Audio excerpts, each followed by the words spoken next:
Good evening, YouTube. So I'm working on my pack number 10 here, and I just wanted to show you that the pack 5 that I did the earlier video on wasn't the only one that was pretty tough to capacity match. It's the last one I have to adjust to get into my range.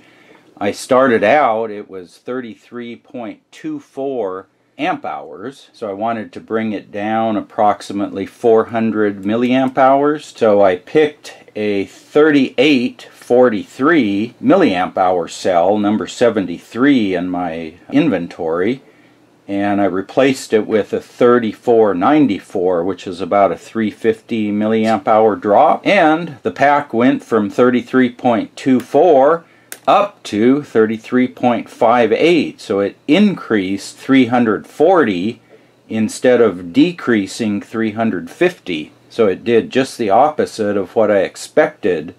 So then I decided to do something a little more drastic.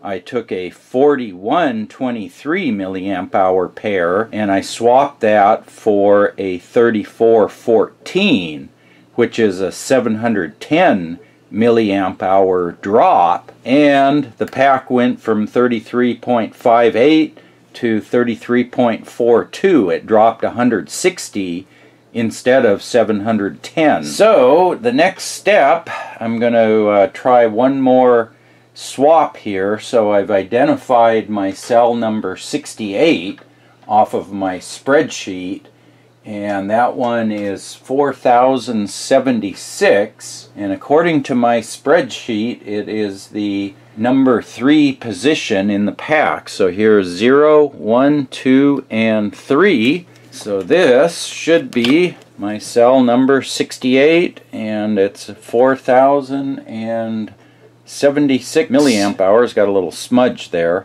but I've got that all written down on the spreadsheet, so I can always go back to that there. And so I'm going to swap that 4076 for my cell number 132. It's a 3471.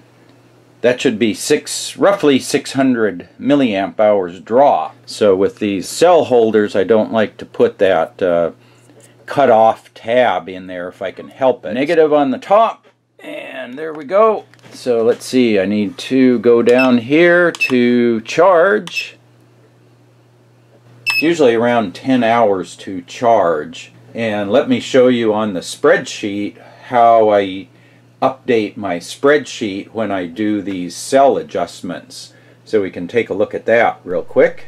Okay, YouTube, so this is my capacity tracking spreadsheet. So I have all the cells sorted by their unique ID number, and what I can do if I want to look at a given pack is I just highlight the pack column, and then I come over here and sort, and I'm working here on my pack number 10, so you can see all 10 pairs that are in there, and I just replace the number 68 pair, which is 10 3, so that goes away, and I replaced it here with 132. Yeah, so there's my new pack, and we can go down here, and now my pack shows, let's see, number 3 should be this one, 3471, and then if we look on the second page here, you have to come over here and do a refresh,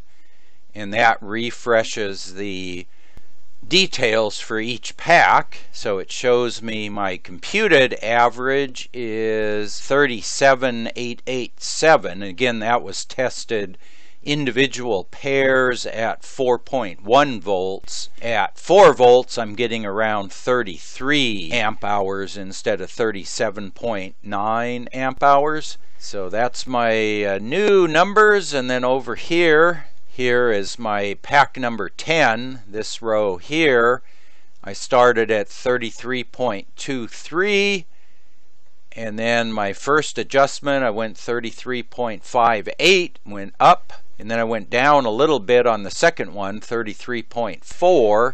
Hopefully I get it right. I had 4 that were acceptable, so I'll do my final adjustment on pack 10. But anyway, I wanted to show you some of the ups and downs here. of the capacity matching. And let's see, I've got to save my file so I have those numbers saved. So yeah, tomorrow I'll run a discharge test and fill in this box right here, and hopefully that number is between 32.5 and 33, and I can call this 10 groups of 10 pairs of cells finished, and then we can move on to the next step here. Okay, YouTube, finally had success on the third adjustment here, swapping out the one higher cell for a lower pair, and brought the capacity down to 33.886 amp hours, which is in my target range. So I put this back on storage charge. Anyway, I thought I'd give you that update. So on to the next project here. There's a sneak peek at it. I'm doing some testing on some new 2200 milliamp hour cells, and I want to test those at several different voltages, and partly to see if I can better understand this 4.1 volt capacity, which I'm testing. I've already tested these cells at 4.2, 4.1, and I'm trying to understand how the 4.1 volt capacity relates to the 4.0 volt capacity, because this is the only charger I have that does 4 volts per cell. I've got other chargers that only do 4.2, and then I've got a couple that do 4.1.